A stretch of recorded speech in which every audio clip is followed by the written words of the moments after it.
The date is October 27, 1944.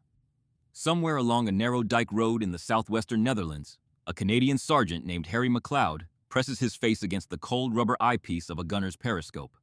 His breath fogs the glass. He wipes it with the blackened thumb and looks again.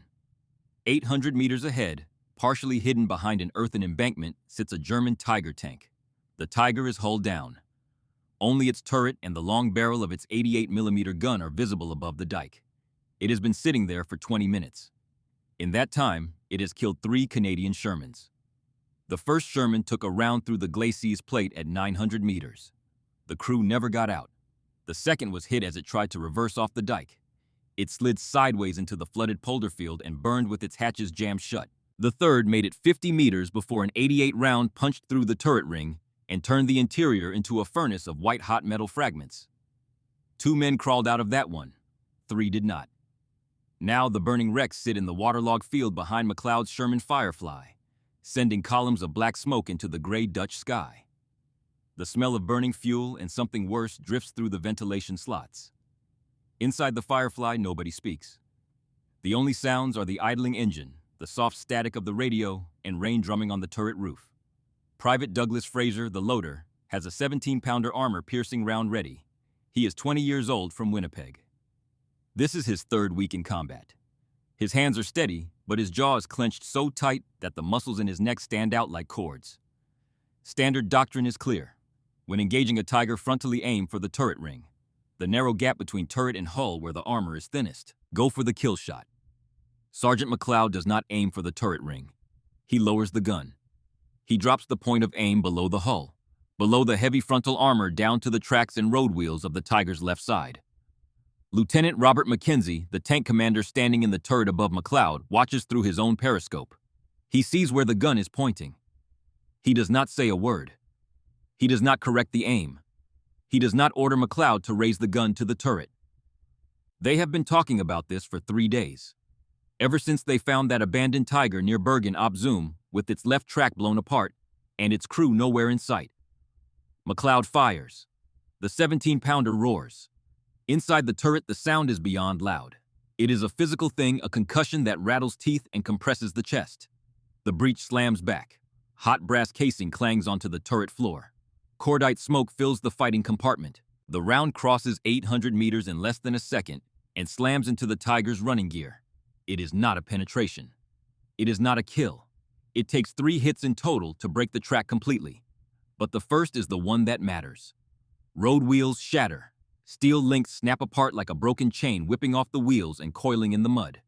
The Tiger's engine revs. The sound carries across the flat polder, a deep mechanical roar of 690 horsepower straining against physics. The right track claws at the dike. The left side destroyed drags uselessly. The massive vehicle lurches sloughs and stops. It can still traverse its turret. It can still fire its 88. But it cannot move. And in this terrain, on this narrow dike surrounded by flooded fields of bottomless clay, a Tiger that cannot move is a Tiger that is already dead.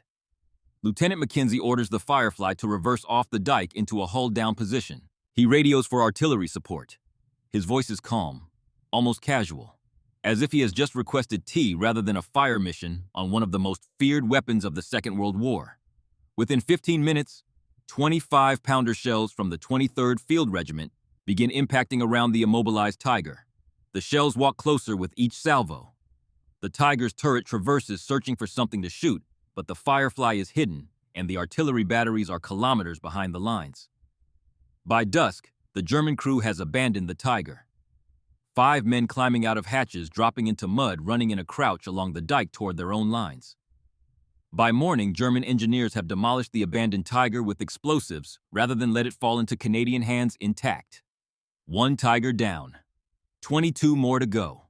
This is the story of how Canadian tank crews in the Scheldt campaign stopped aiming where they were supposed to aim and started winning. The Germans called this Scheldt the graveyard of the Panzers. For the Tigers deployed there, the name proved grimly accurate. Before we continue, drop a comment below.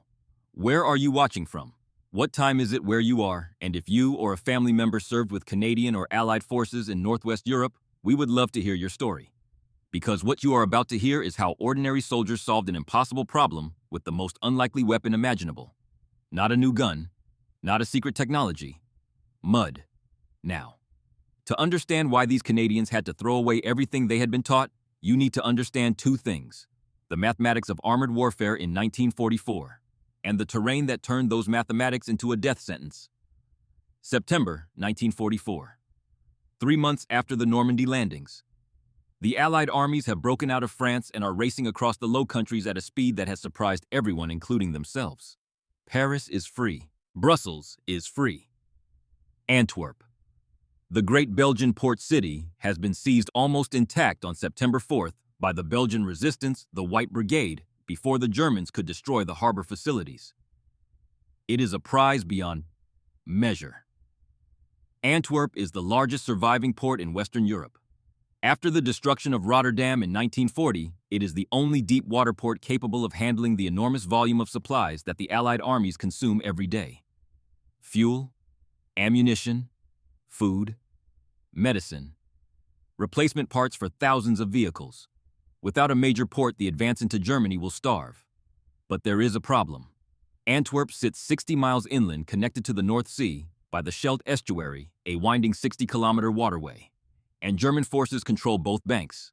Every ship attempting to reach Antwerp must pass through this gauntlet: coastal artillery, minefields, fortified positions on the islands of Walcheren and South Beveland.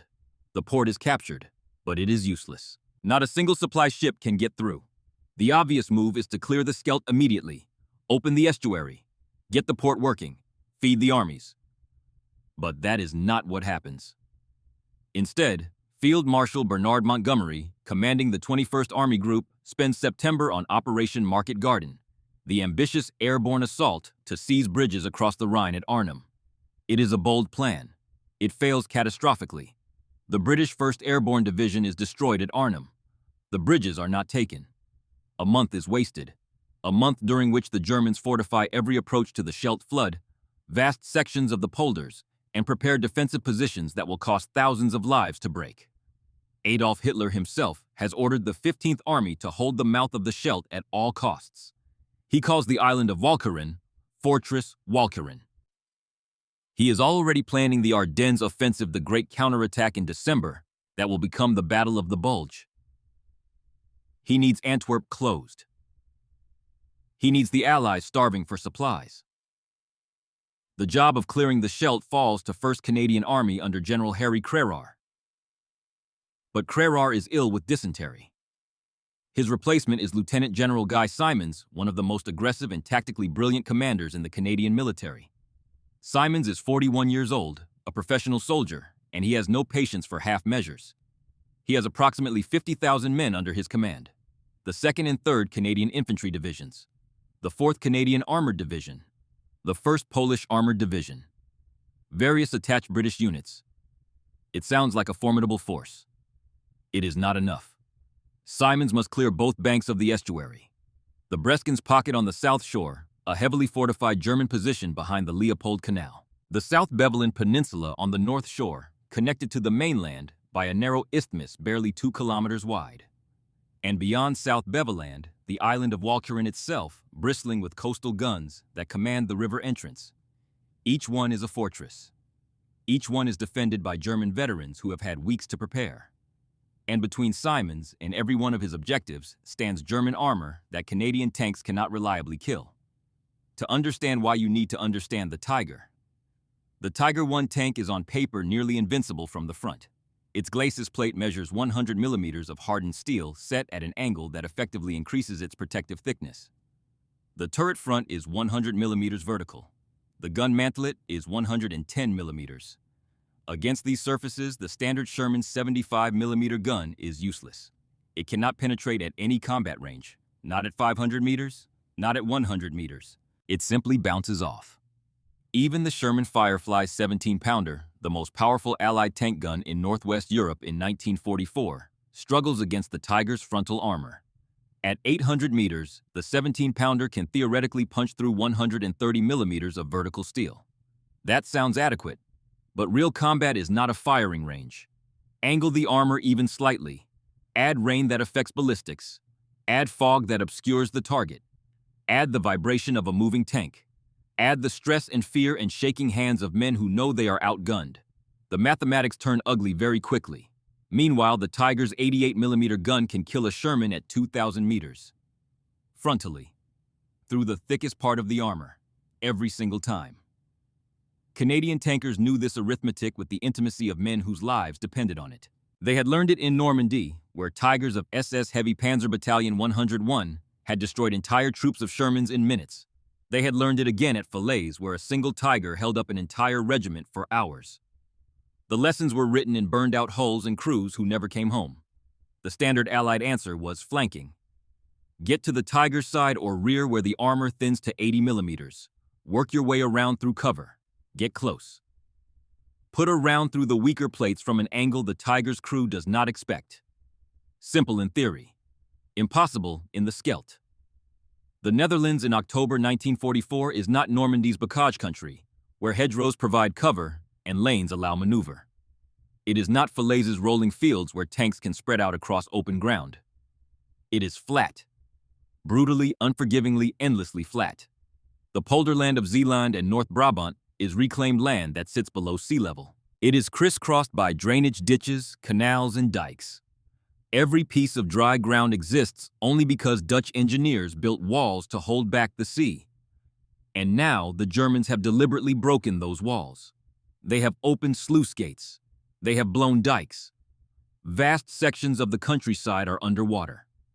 What is not flooded is saturated clay that has been absorbing October rain for weeks. This clay does not simply slow vehicles down, it swallows them. A 30-ton Sherman that leaves the road sinks to its hull within minutes. The tracks churn uselessly, digging the vehicle deeper. Recovery is difficult, sometimes impossible. The few recovery vehicles available often bog down themselves trying to reach a stuck tank. Roads run along raised dikes. These are narrow, exposed, elevated above the surrounding water and mud. One vehicle wide, perhaps two if the road is generous. There is no room to spread out, no room to maneuver, no place to hide. On either side of the road, water, mud, and more water stretching to the flat horizon. Visibility extends for kilometers. For a German defender, this terrain is paradise. Position a Tiger hull down behind a dike with only its turret showing, and you command every approach for 1,000 meters. The only way to reach you is straight down the road. Straight into the barrel of your 88. Flanking, the standard Allied tactic against Tigers, requires leaving the road. Leaving the road means bogging down immediately, getting stuck in the open, becoming a stationary target at 700 meters from a gun that cannot miss. The few routes forward funnel every attacker into a killing zone. For Canadian armored units, it is a nightmare distilled into geography. October 1944 in the Netherlands is also cold and wet. Rain falls almost daily, sometimes for days without pause. The polders turn from swamps into lakes. Roads become rivers of thin mud over cobblestone. Tanks throw tracks just from driving on the slick surfaces. Even routine movement is dangerous. The weather grounds Allied fighter bombers on many days, removing one of the few advantages the Canadians possess. For the Tigers, each weighing 56 tons, the ground is barely adequate even on the dike roads. For Shermans at 30 tons, it is marginal. For anything attempting to move off-road, it is a death trap. And into this landscape, Canadian armor must advance. On October 16th, the British Columbia Regiment loses 4 Shermans in 12 minutes, attempting to advance along a causeway near Woensdracht. A single heavy German tank positioned behind a railway embankment destroys each Sherman as it crests the slight rise in the road. The first tank erupts in flame. The second, following too close, cannot stop in time and takes a round through the driver's plate. The third tries to reverse. The dike is too narrow. The tank slips sideways off the road and bogs in the flooded field. The 88 finds it there, helpless, stationary, burning within seconds. The fourth Sherman never even sees the muzzle flash before the round arrives. No room to spread out, no cover, no flanking routes through the flooded fields. 12 minutes. 4 tanks. 20 crewmen. Some survived. Some did not. On October 20th, the Fort Garry Horse tries a night advance near Hoogerheide. 2 Fireflies leave the road, attempting to find firing positions in a field that intelligence reports say is passable. They bog down 50 meters from the dike. At dawn, with the Fireflies still stuck and their crews working frantically to free them, a German heavy tank engages from 1,200 meters. The first Firefly takes a round through the engine compartment. Fire spreads immediately. The second Firefly is hit moments later as it sits immobile in the mud, a perfect stationary target. Both crews bail out through the hatches. All 10 men survive, but the tanks are total losses. Then comes Black Friday. October 13th, 1944. The Black Watch Royal Highland Regiment of Canada attacks German positions on a raised railway embankment near Hoogerheide. The objective seems straightforward on the map. A short advance, seize the embankment, cut the road to South Beveland. The reality is 1,200 yards of open beet fields. No cover, no concealment, no depressions in the ground deep enough to shelter a man. Just flat earth stretching to the railway embankment, where German paratroopers of the 6th Fallschirmjäger Regiment wait behind machine guns and mortars with interlocking fields of fire. The Black Watch advances into this open ground on foot. What follows is one of the bloodiest single-day actions in Canadian military history. Every officer leading a lettered company is killed. One company of 90 men is reduced to 4 soldiers still fit for duty the following morning. When the stretcher bearers go out the next day to recover the wounded from the beet fields, they find men who have been lying in mud and cold rain for hours, some still alive, some not. Total casualties for the Black Watch on that single day: 56 killed, 95 wounded, 27 captured. 145 men. The regiment has effectively ceased to exist as a fighting unit for the second time in 4 months. The first was at Verrières Ridge in Normandy in July, where they lost 307 men. Armored support cannot help at Wonstrecht. The approaches are too narrow, too exposed. When Canadian tanks try to move forward to provide fire support, German heavy armor engages from dug-in positions that have been selected specifically to cover every approach road. The Canadians can see the Tigers. They can shoot at the Tigers. Their rounds hit the Tigers and bounce off, hitting weak points at range through rain and mud against hull-down targets, showing only their turret and the top of their frontal armor proves nearly impossible. The 17-pounder needs a precise shot at a small target to penetrate. In these conditions, precision is the first casualty. The numbers by late October are devastating. Between October 1st and October 24th, the 4th Canadian Armored Division has lost 34 tanks in the Scheldt sector. German records captured after the war confirm only a handful of heavy tanks operational in the area during this period, supplemented by Panther's assault guns and Panzer IVs. Yet those few heavy tanks account for at least half the Canadian losses. The exchange ratio is approximately 1 German heavy tank killed for every 8.5 Canadian tanks destroyed. 1 to 8.5 in Germany's favor. Total Canadian casualties in the Scheldt exceed 3,000 men by the 3rd week of October. The advance is measured in hundreds of meters, not kilometers. The infantry is being bled white. The armored units are hemorrhaging vehicles, and winter is coming. General Simons issues clear orders. The Scheldt must be cleared by November 1st. Field Marshal Montgomery needs Antwerp open. The Allied supply situation is critical. Armies across Northwest Europe are rationing ammunition. Fuel is being allocated by the gallon. Replacement vehicles and spare parts sit in depots in Normandy because there are not enough trucks to move them forward. There will be no delay. There can be no delay. But frontal attacks against prepared positions on roads that offer no room to maneuver against armor that Canadian tanks cannot penetrate from the front are producing casualties at a rate that cannot be sustained. Something has to change. On the night of October 22nd, Captain James Crawford sits on the engine deck of his Sherman Firefly in a leaguer behind the lines. He is 26 years old, from Winnipeg. He served in Italy before transferring to Northwest Europe. He commands a troop of the Fort Garry Horse 4 tanks, including his own Firefly. Crawford is not a theorist. He is not a man who quotes doctrine or impresses generals at briefings. He is a quiet, practical officer who cares about 2 things: accomplishing the mission and keeping his men alive. In the first 3 weeks of October, he has failed at the second. He has lost 3 tanks to German heavy armor, 3 Shermans that he could see the enemy that killed them, 3 tanks whose crews tried everything doctrine told them to try. Aim for the turret ring, maneuver for a flank shot, close the range. None of it worked. Now Crawford sits alone in the dark, the engine warm beneath him, looking at the dim orange glow on the horizon, where a knocked-out tank is still burning in a flooded field. He has been thinking about the same thing for days. Mud, recovery, weight. What happens to a 56-ton machine that cannot move? He does not know it yet, but the answer to his question is about to arrive. Not from a manual, not from headquarters, from the mud itself. Tomorrow, a troop of the Governor General's foot guards will find an abandoned tiger near Bergen op Zoom, and a mechanic named Ed Caldwell will kneel in the mud beside it, examine the shattered track and the destroyed road wheels and the untouched hull armor, and say 5 words that will change the war for every Canadian tank crew in the Netherlands. They could not fix this here. October 22, 1944. Late afternoon, near Bergen op Zoom, a troop of Sherman tanks from the Governor General's foot guards is moving north along the Roosendaal Road when the lead vehicle stops. The commander, standing in his turret hatch with binoculars pressed to his eyes, raises a fist. The column halts. Something is sitting beside the road. Something massive. A shape that every Allied tank crew in Northwest Europe has learned to recognize and to fear. A Tiger tank. But something is wrong with this one. It is not moving. Its engine is silent.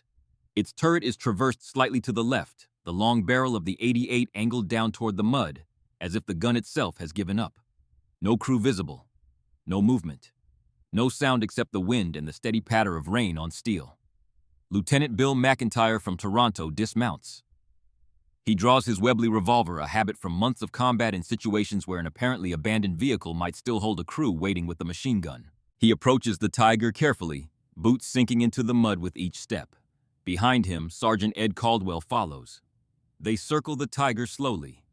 The turret is intact. 100 millimeters of frontal armor unmarked, no penetrations, no craters from near misses, no sign that a single round has struck it. The hull is the same. Massive, angular, undamaged. The 88 millimeter gun is still in its cradle barrel. Undamaged breech still functional as far as they can tell from outside.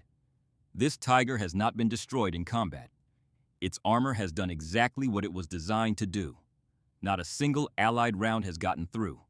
But on the left side, the picture changes completely. The track is gone. Not just broken, but shattered, the heavy steel links twisted apart and scattered in the mud along a trail of 5 or 6 meters. 3 road wheels are cracked open like walnuts, their steel rims split by some tremendous force. The torsion bar of the lead wheel protrudes from the hull at an angle that suggests it has sheared clean through. The drive sprocket at the front is jammed with the length of track wound so tightly around it that no amount of field repair could free it. Caldwell kneels in the mud. He does not care about the rain soaking through his trousers. He does not notice the cold. He is a mechanic. Before the war, he worked on trucks and cars in a shop where understanding how things broke was how you earned your living. Now he runs his hands along the destroyed suspension, the way a doctor examines a patient, feeling the fracture points, reading the story that the metal tells. He examines the overlapping road wheel design. This is the Schachtelhoff system that the Germans use on their heavy tanks. Wheels interleaved like shuffled cards, each one overlapping the next, creating a suspension that distributes the Tiger's 56 tons across the widest possible surface. It is brilliant engineering. It is also, Caldwell realizes, a vulnerability, because if one wheel is damaged, the overlapping design means the debris can jam the wheels beside it. One hit can disable 2 or 3 wheels simultaneously. He looks at the torsion bars, the heavy steel rods that connect each wheel to the hull. These are designed to flex under load to absorb the shock of rough terrain. They are strong, but they are not designed to absorb the impact of a high-velocity armor-piercing projectile. A round striking near a torsion bar could shear it through explosive shock alone. Caldwell stands up. His knees are black with mud. Rain runs down his face. McIntyre is waiting, watching him. The rest of the troop watches from their turrets. Caldwell says 5 words. They could not fix this here. It is such a simple statement, almost obvious. But McIntyre understands immediately what Caldwell means, and the implications hit him like a physical blow. Not here. Not in this mud.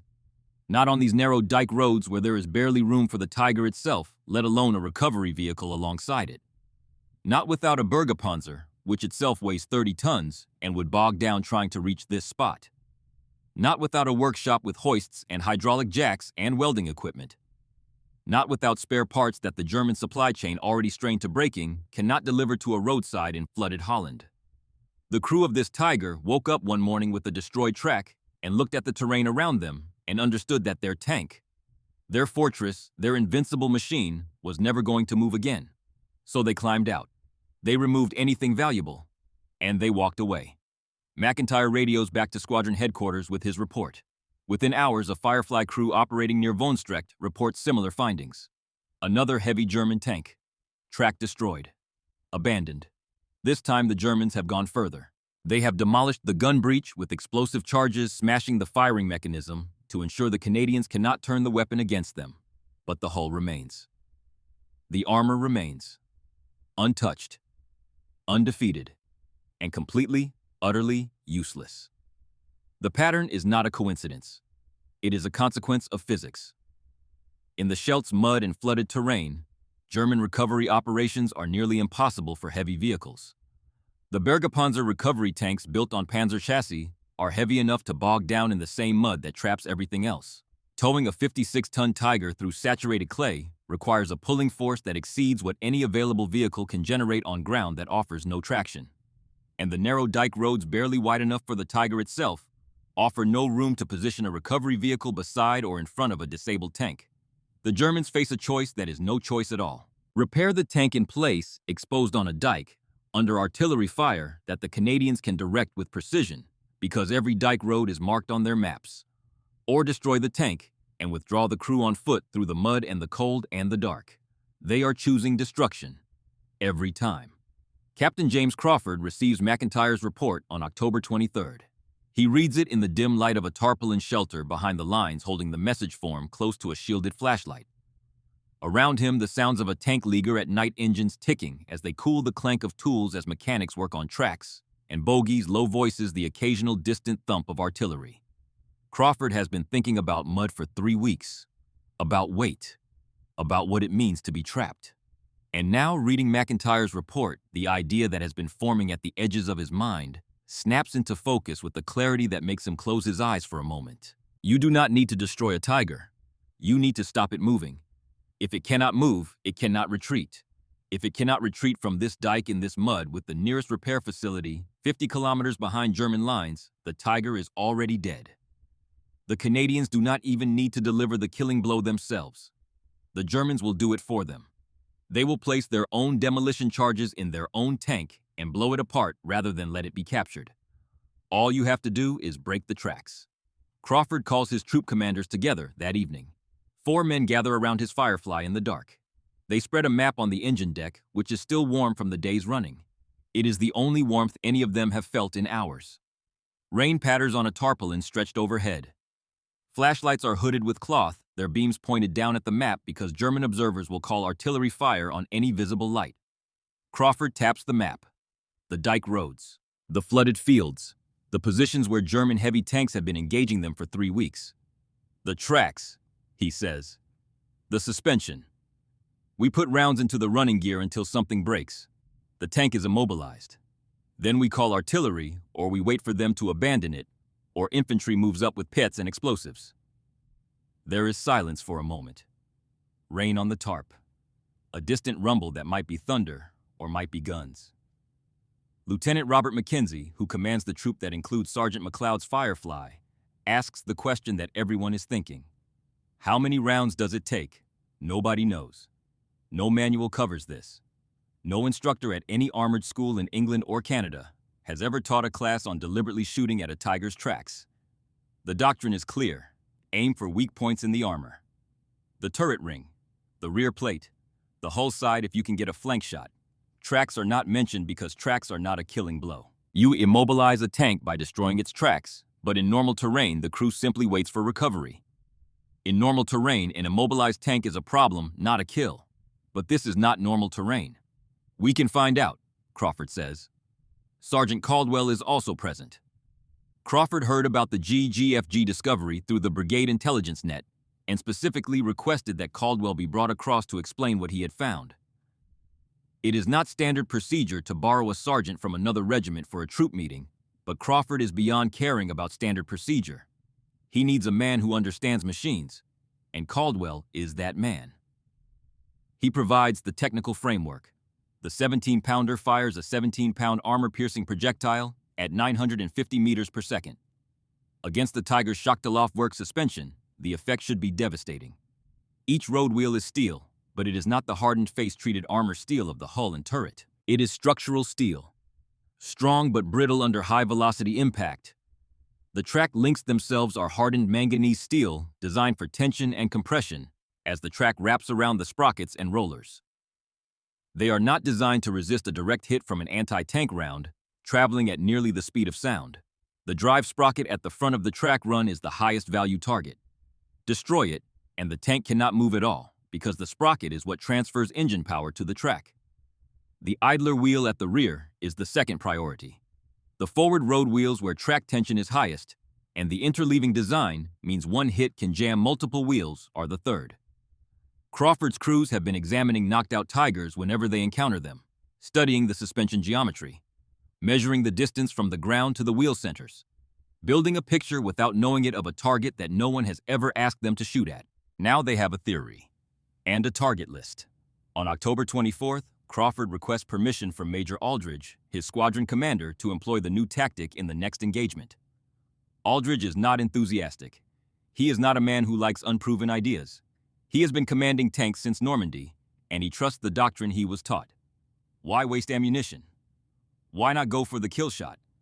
Crawford's response is quiet but carries the weight of 3 weeks of failure. The kill shot has not been working. We have lost 11 tanks this month trying for kill shots against frontal armor. At this rate, we will not have a regiment by November. Aldridge does not argue with arithmetic. Arithmetic does not care about doctrine. If you want to shoot at tracks instead of turrets, you can try. No formal order is issued. No written instruction is distributed. There is no time for bureaucracy and no established procedure for a tactic that has never appeared in any training manual. But the intent is communicated clearly through the chain of command crews, are authorized to engage heavy German tank suspension and tracks as primary aiming points when frontal or flank penetration is impractical. Sergeant McLeod's crew will get the first opportunity. They do not have to wait long. October 27, 1944. Near Wunstrecht. We are back where this story began. But now you understand what brought us here. Now you understand the weeks of failure, the burning Shermans, the arithmetic of death, the mud that swallows everything. Now you understand why a Canadian sergeant is aiming his gun at a part of the Tiger that no training manual has ever told him to shoot. The Tiger sits hull down behind a dike 800 meters ahead. Its 88 has already killed 3 Shermans. They are burning in the flooded polder behind McLeod's Firefly. Black smoke rises into gray sky. Inside the Firefly, the air is thick with cordite from their own gun and the smell of diesel and fear. Private Douglas Fraser, the loader, holds a 17-pounder armor-piercing round. His hands are steady. His face is blank. He is 20 years old and he has seen enough in 3 weeks to last a lifetime. McLeod adjusts his aim. Lower than any instructor taught him. Lower than doctrine. Lower than instinct, which screams at every tank gunner to aim for the center of the visible target for the turret for the mass. He aims at the tracks. He fires. The 17-pounder erupts. The Firefly rocks backward on its suspension.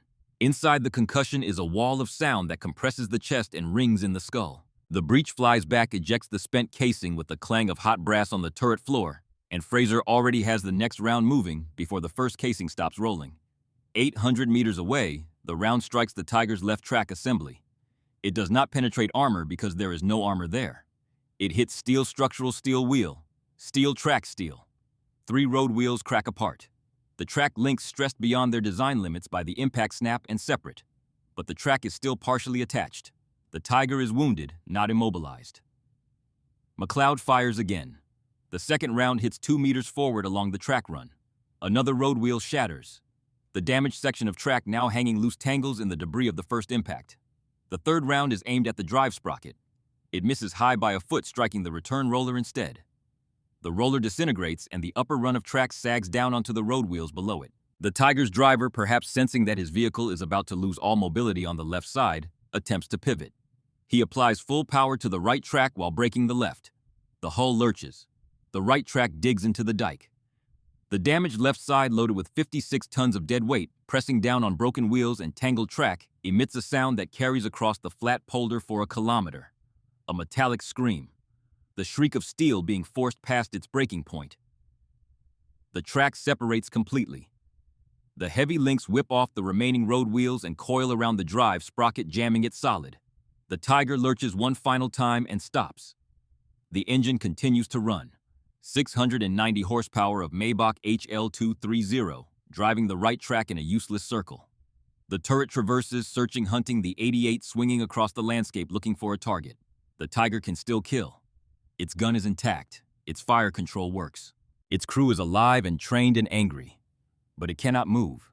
It is stuck on a narrow dike in the Netherlands with flooded fields on both sides, and the nearest German repair facility might as well be on the moon. Lieutenant Mackenzie does not wait to see what happens. He orders the Firefly to reverse off the dike into a hull-down position and radios for artillery. His voice on the radio net is steady, almost conversational. Within 15 minutes, 25-pounder shells from the 23rd Field Regiment begin falling around the immobilized Tiger. The shells walk closer with each correction. The Tiger's crew endures the first salvo, then the second, then the third. By the fifth salvo, with high-explosive rounds detonating within meters of their vehicle, they make the decision that every German heavy tank crew in the Scheldt will eventually make. They open the hatches. They climb out into the rain. They drop into the mud and run hunched over along the dike toward their own lines. Behind them, their Tiger sits alone in the gathering dark, untouched by any round that penetrated its armor, undamaged in every system except the one that lets it move. Dead. By morning, German engineers have placed demolition charges inside the turret and hull. The explosions echo across the polder at dawn. When Canadian patrols reach the site, they find a wreck. The turret is blown off its ring. The hull is split open. 321,000 Reichsmarks of precision German engineering reduced to scrap. That night in the leaguer behind the lines, Crawford debriefs McLeod's crew personally. How many rounds total? 7 fired. How many hits on the running gear? 3 confirmed. Range at engagement between 800 and 600 meters closing as the Firefly advanced along the dike. Could the method be replicated? McLeod is not a man who makes grand claims. He thinks before he speaks. He looks at Crawford in the dim light and says one word. Yes. Crawford writes a brief after-action report that night.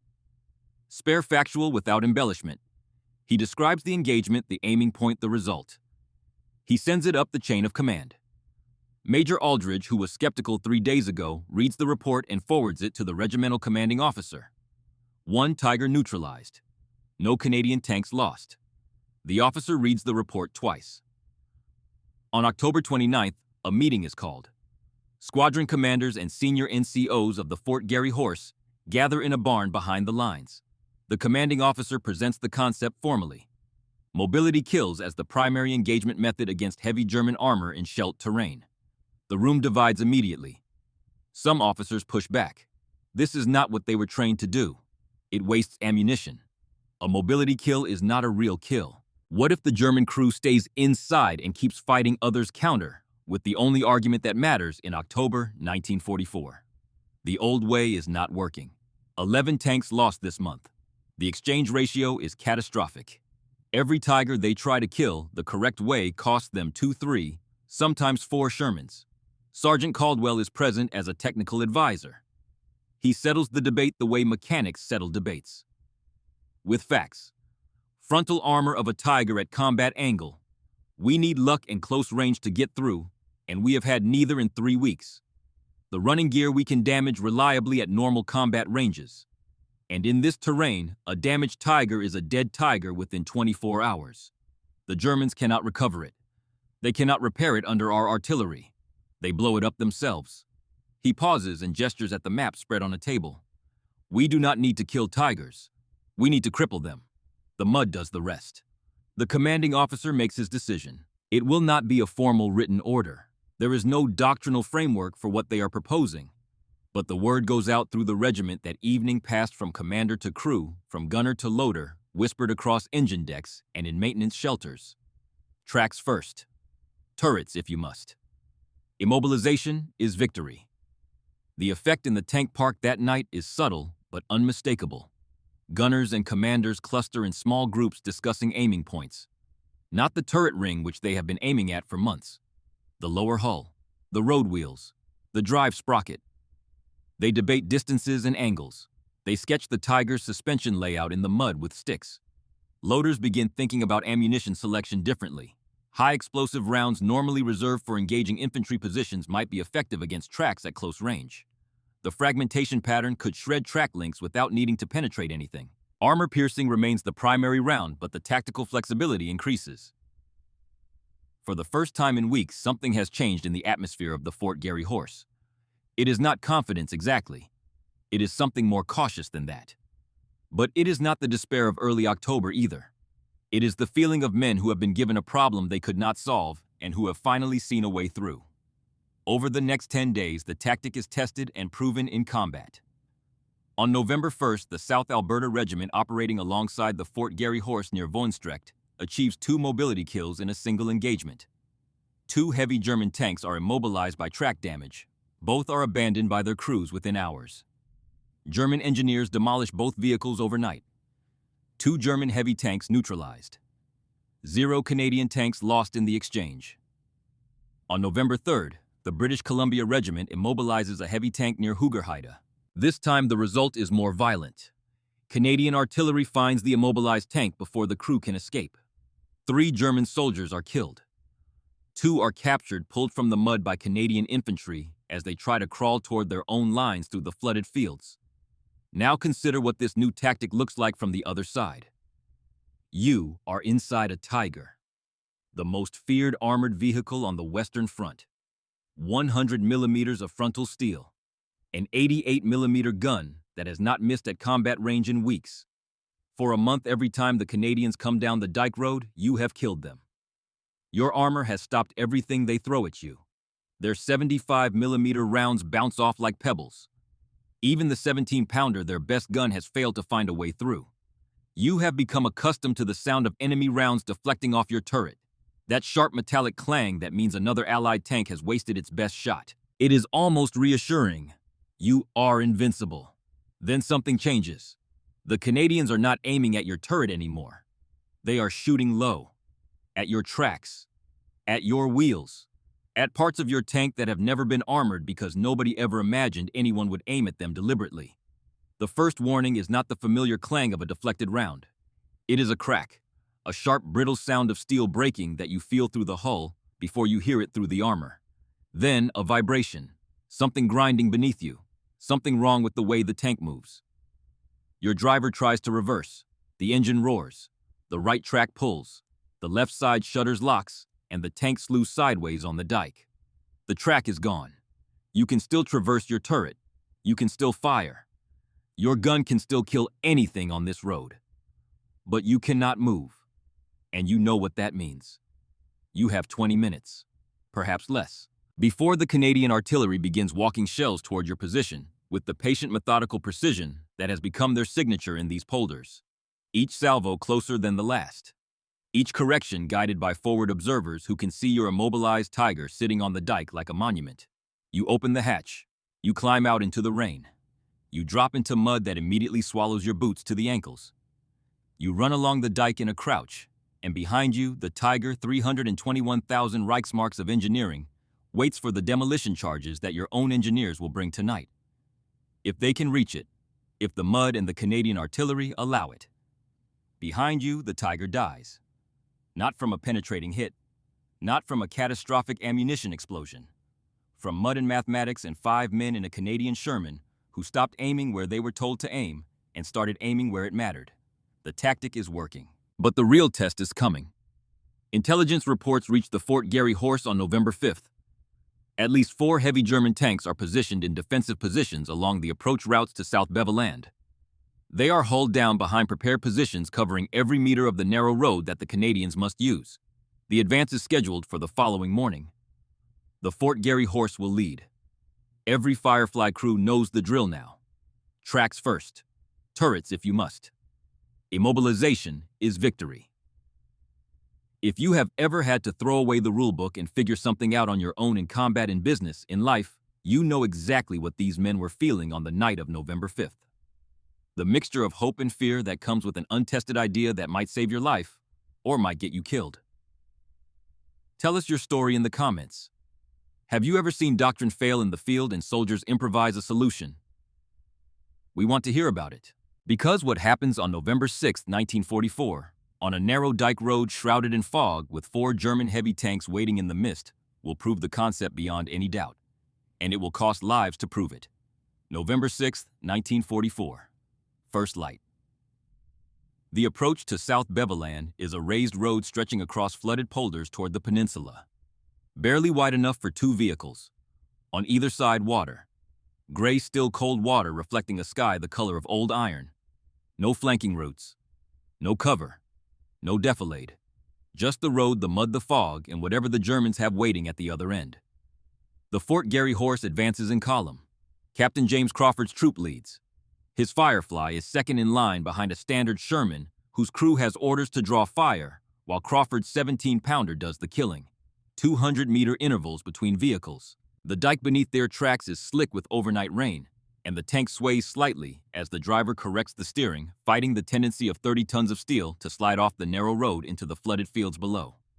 Visibility is perhaps 600 meters.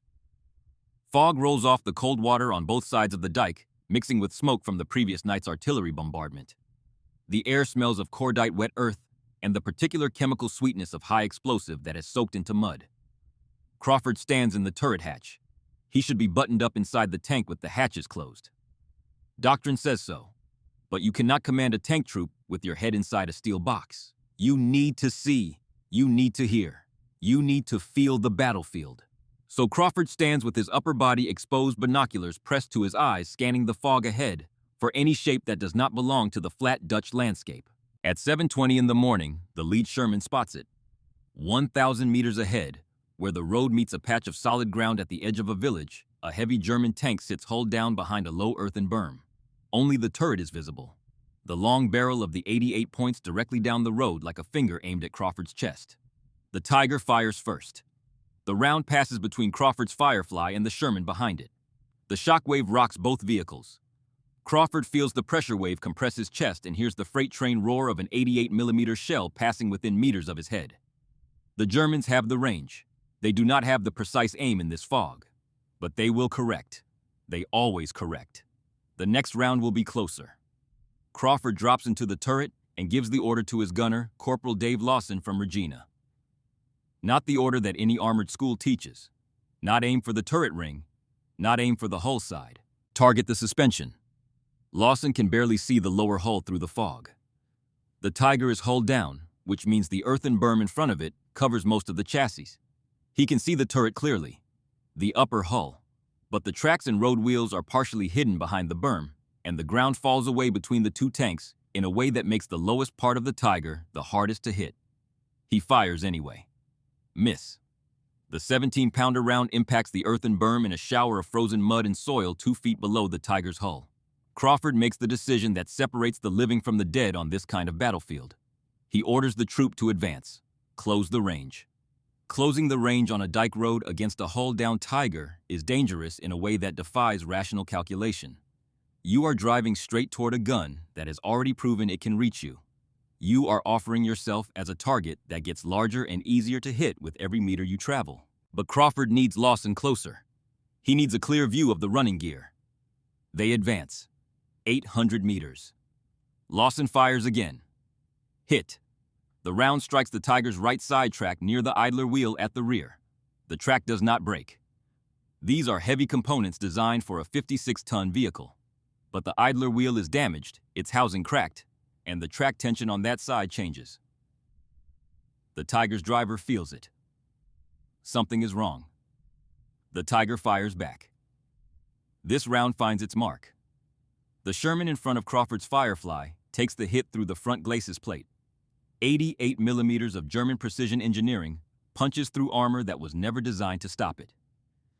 The penetrating round enters the fighting compartment at 3,000 feet per second, bringing with it fragments of the armor plate itself, a spray of molten steel and superheated gas that fills the interior in a fraction of a second. 5 men are inside.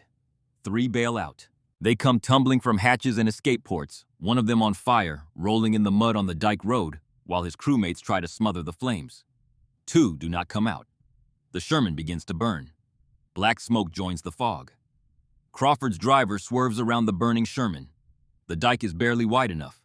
The Firefly's right track hangs over the edge for a moment, spraying mud and water from the flooded field below before the driver corrects and gets back on the road.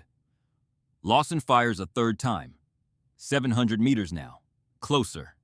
Clearer. He can see the damaged track through his gun sight, can see where the first hit buckled the idler housing. Hit! Same track further forward this time. The round strikes near the third road wheel, and the track already stressed by the damaged idler separates. Steel links fly apart. The track whips off the road wheels and tangles around the drive sprocket. The Tiger slews right as the left track continues to pull while the right side locks. Immobilized. The turret traverses.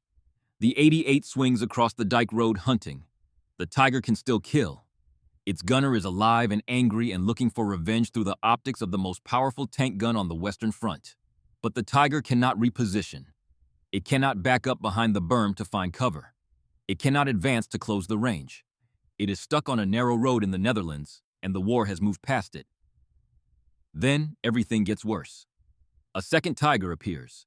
600 meters to the left, firing from a position concealed by farm buildings that the fog had hidden until this moment. The round hits Crawford's Firefly on the turret side. A glancing blow. The angle is wrong for penetration, and the round skips off the curved surface of the turret in a shower of sparks and steel fragments.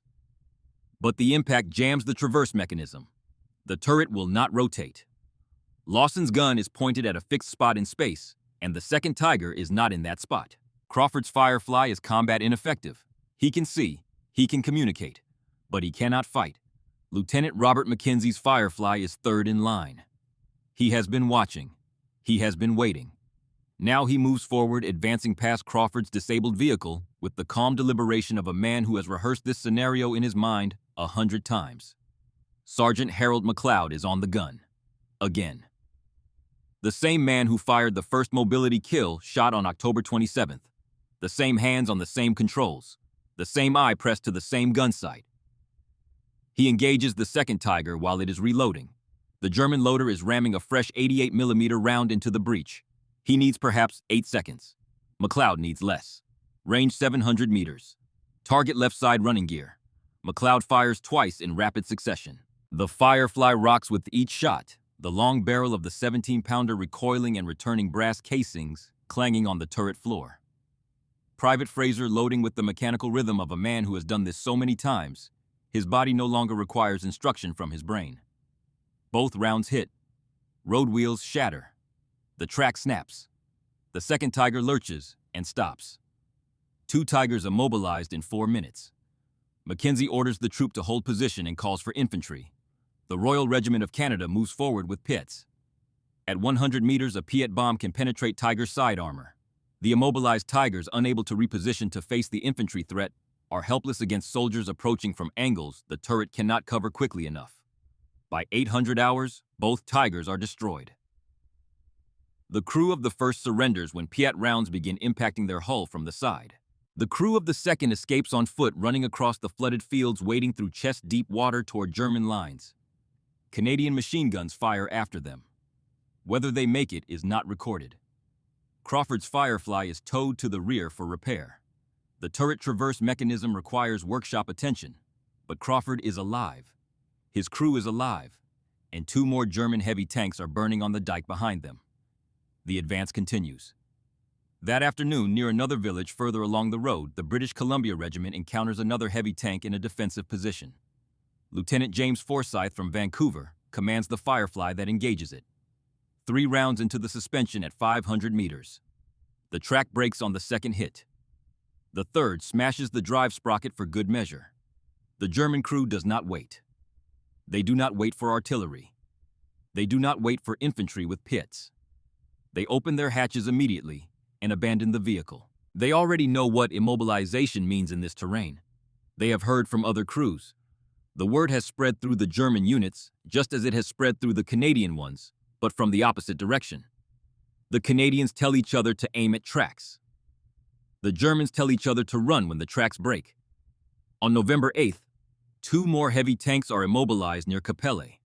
Both are destroyed by their own crews overnight. German engineers place demolition charges inside the turrets and hulls, setting timers, and withdraw on foot. The explosions echo across the polders at dawn.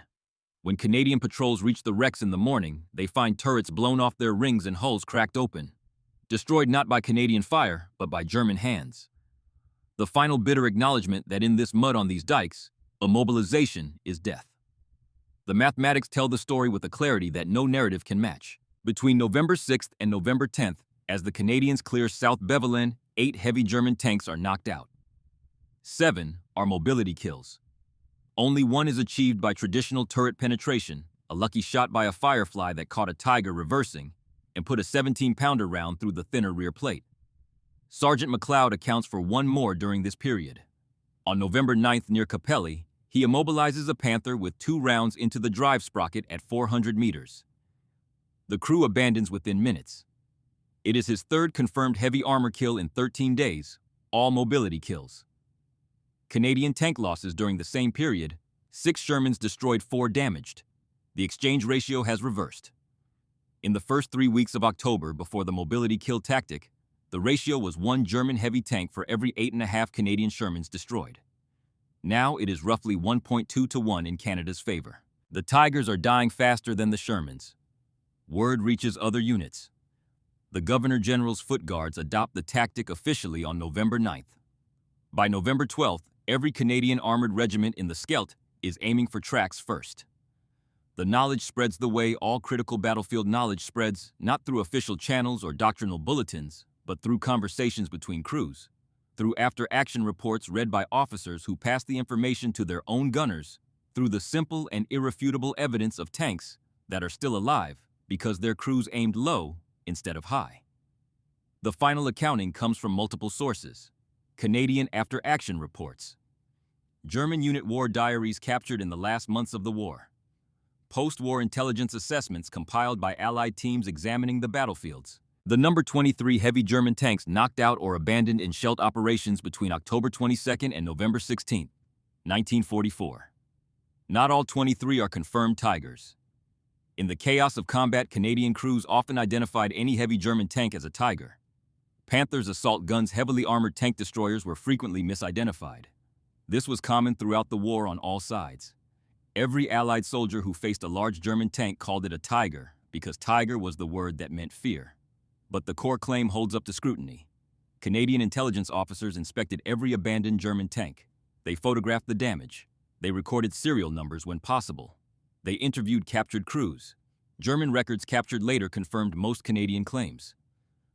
Of the 23, at least 17 were immobilized by suspension and track damage, then destroyed by artillery infantry or German engineers. 4 more were knocked out by traditional penetrating hits. 2 were destroyed by their own crews during retreats before Canadian forces engaged them directly. The Scheldt is cleared by November 8, 1944. 5 weeks of the most brutal fighting the Canadian Army has experienced in the entire war. Allied casualties 12,873. Roughly half of them Canadian. 6,367 Canadians killed, wounded, or missing. 41,000 German prisoners are taken. On November 28, 1944, after British minesweepers have cleared 267 mines from the Scheldt estuary, the first Allied convoy reaches Antwerp. The port begins operating at full capacity in December. Between November 1944 and April 1945, 2.5 million tons of supplies will pass through Antwerp: fuel, ammunition, food, medicine, vehicles, replacement parts, everything the Allied armies need to push into Germany. Everything that has been missing since September, when the supply line stretched past breaking and the armies outran their logistics. The offensive into Germany becomes possible.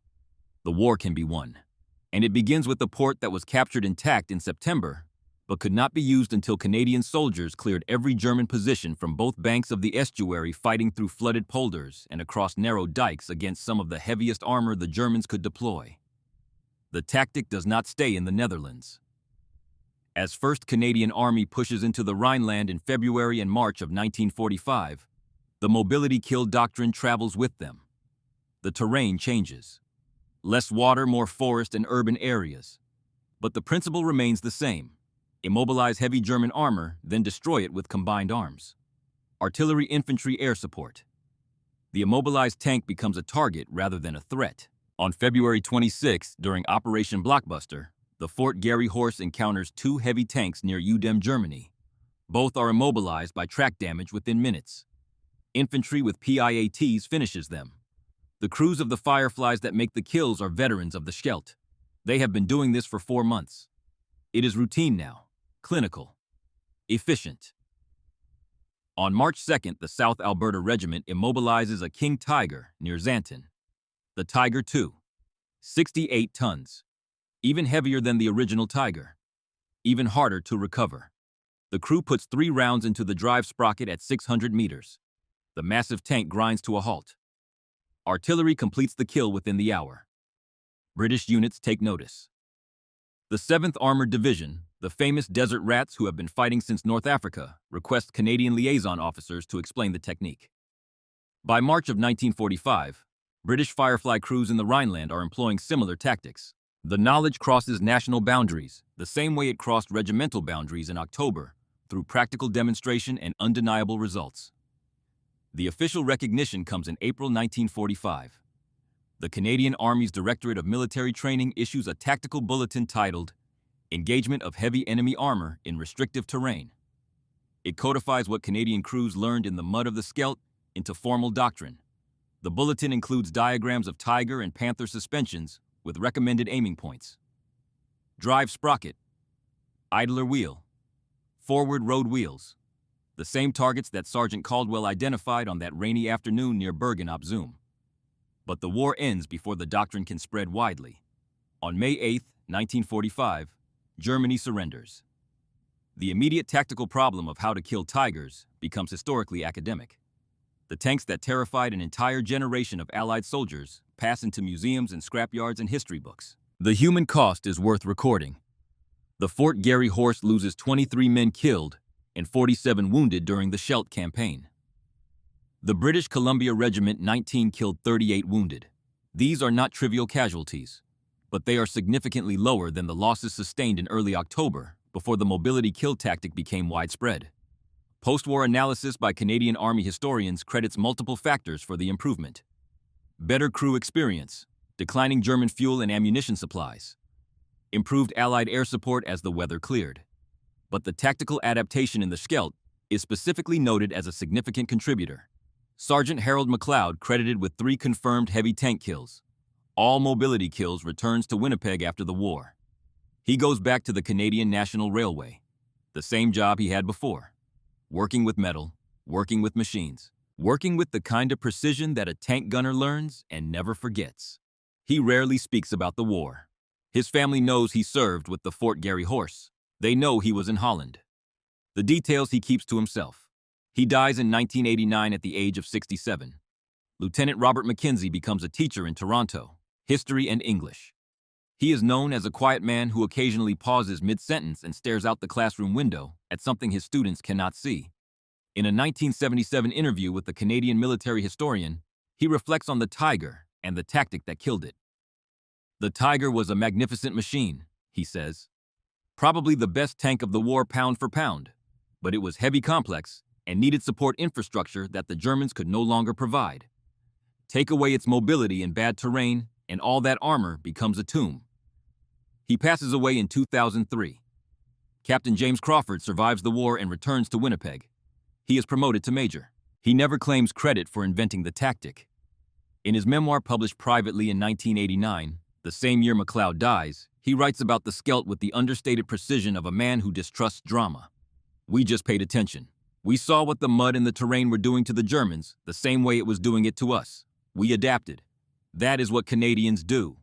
Sergeant Ed Caldwell, the mechanic who knelt in the mud beside a broken Tiger and saw what no one else had seen, returns to civilian life and opens an auto repair shop. In a 1982 interview with a local newspaper, he is asked about the war. "We stopped trying to be heroes," he says. "We stopped trying for the perfect shot through the turret ring. We just broke their legs and let them bleed out. Unglamorous. But it worked." Private Douglas Fraser, the 20-year-old loader from Winnipeg, who fed rounds into the breech of McLeod's 17-pounder through every engagement, survives the war without a scratch. He returns to Manitoba, works in construction, raises a family. He never speaks about the war to his children. His son discovers his service medals in a shoebox in 1991, 2 years after Fraser's death, and writes to the Fort Garry Horse Museum, asking what they mean. The museum writes back with the history of the regiment's Scheldt operations. The son learns for the first time what his father did in October and November of 1944. Modern armored warfare has absorbed this lesson completely. Mobility kills are now a standard doctrinal concept in every NATO army. Anti-tank guided missiles are designed to target tracks and running gear as well as armor. The United States Army's Abrams tank doctrine includes specific procedures for immobilizing enemy armor in urban and restrictive terrain. The principle that Canadian crews discovered in Dutch polders in October 1944 is now taught at armored warfare schools on every continent. In 2019, a Dutch researcher named Willem de Groot published a detailed study of German tank losses in the Scheldt Cross, referencing Canadian after-action reports with German unit war diaries and post-war Allied intelligence assessments. His work confirms the 23 figure and provides serial numbers for 19 of the vehicles. The study notes that the mobility kill approach, while not unique to the Scheldt, reached its most systematic and documented application there. Somewhere in a military museum, there is a heavy German tank with visible track damage on its left side. 7 separate impact points on the suspension, every road wheel damaged or destroyed, the track in pieces. But the hull armor shows no penetrations, not one. 100 millimeters of frontal steel untouched by any round that tried to pass through it. It is a testament to the Tiger's formidable protection, and to the futility of challenging it on its own terms. The Canadian crews in the mud of the Scheldt understood this.